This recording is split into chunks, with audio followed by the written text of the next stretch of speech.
an entity that is supposed to make money to support local governments with some wild spending on travel.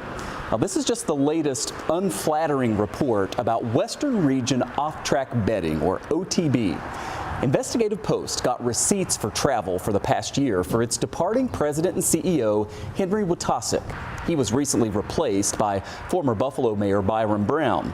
Well, these receipts show he spent a whopping $8 grand on a trip to Las Vegas earlier this fall, not only staying at the Palazzo Hotel, but upgrading his room, and it came out to more than $1,000 a night. He and 4 colleagues also enjoyed 2 expensive meals on the trip, one for $929, the other for nearly $1,600 for a dinner.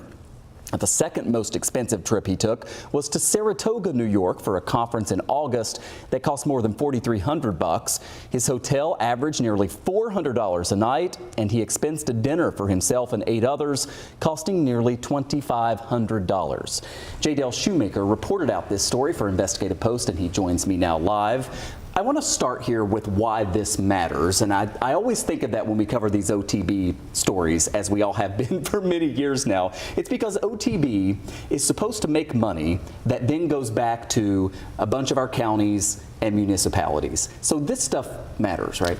Yeah, so the big takeaway here is that the total spending that we're talking about here is around $16,000. Now, this is an entity that pulls in $90 million in revenue every year. So compared to that, $16,000 is not, comparably huge. Sure. However, the takeaway here is that this year specifically, OTB is cutting its payments to local governments by more than $2 million. Now, this is due to a lot of other soaring expenses. We're talking the hiring of Byron Brown, the hiring of his deputies, raises for Henry Wojtaszek, his buyout package that is being questioned by lawmakers and possibly investigated by the Inspector General.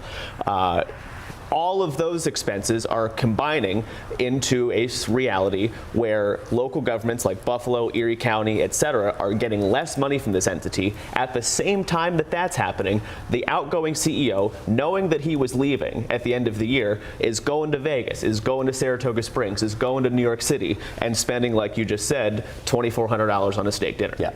What's interesting here, too, is that if you work for the state of New York, there are limits on how much you can spend on a hotel room, depending on what city you're going to, how much you can spend on meals. Those rules don't necessarily apply to a public benefit corporation like OTB. A lot of people would just call that a loophole.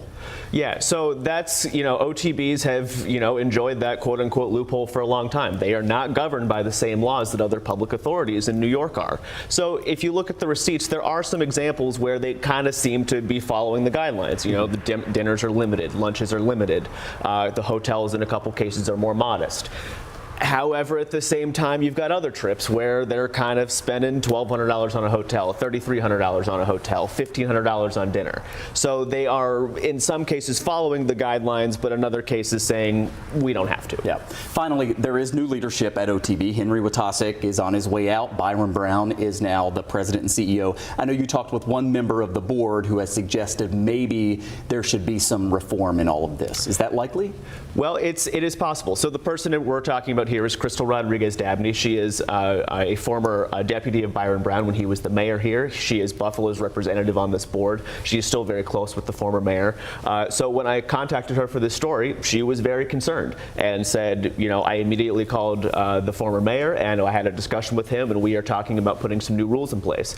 If we're going to take her at her word for this, it seems like they might follow through on that the former mayor might be willing to institute some of those rules for him and his staff, and we'll see what they do in the new year.